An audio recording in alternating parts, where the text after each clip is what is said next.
5 minute late হওয়াতে মনোনয়নপত্র জমা দিতে পারলেন না আব্দুল্লাল বাদশাহ। রিটার্নিং কর্মকর্তার সামনেই অঝরে কান্না শুরু করলেন তিনি, কিন্তু রিটার্নিং কর্মকর্তার কোনোভাবেই মন গলেনি। তার একই দাবি যে 5 মিনিট লেট করেছে, তাই তার মনোনয়নপত্র গ্রহণ করা সম্ভব নয়। দেখেন বাংলাদেশের কত ধরনের আইন ভাঙা হয়, সেখানে 5টা মিনিট লেট হয়েছে দেখে এই রিটার্নিং কর্মকর্তা তার মনোনয়নপত্র জমা নেননি। এই রিটার্নিং কর্মকর্তার নাম তানা আফরিন। তিনি জানিয়েছেন যে 5 মিনিট লেট হওয়ার কারণে তার মনোনয়নপত্র জমা নেওয়া সম্ভব না। বাংলাদেশে কত ধরনের আইন ভাঙা হয়, সেখানে একদিনের ভিতরে একজনের ভোটার আইডি কার্ড করে দেওয়া হয়, সেখানে একজন মানুষ 5 মিনিট দেরি করার কারণে তার মনোনয়নপত্র জমা নেননি। তিনি অঝরে কান্না শুরু করছেন এই রিটার্নিং কর্মকর্তার সামনে, কিন্তু তার মন গলেনি। বাংলাদেশে আইন যদি করা হয় সব ক্ষেত্রে করা উচিত।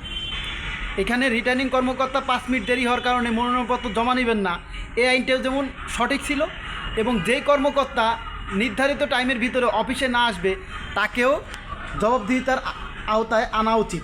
কারণ বাংলাদেশে যদি আইন হয়, একদিকে আইন হইলে চলবে না, প্রত্যেকটা জায়গায় আইন হইতে হবে সমান।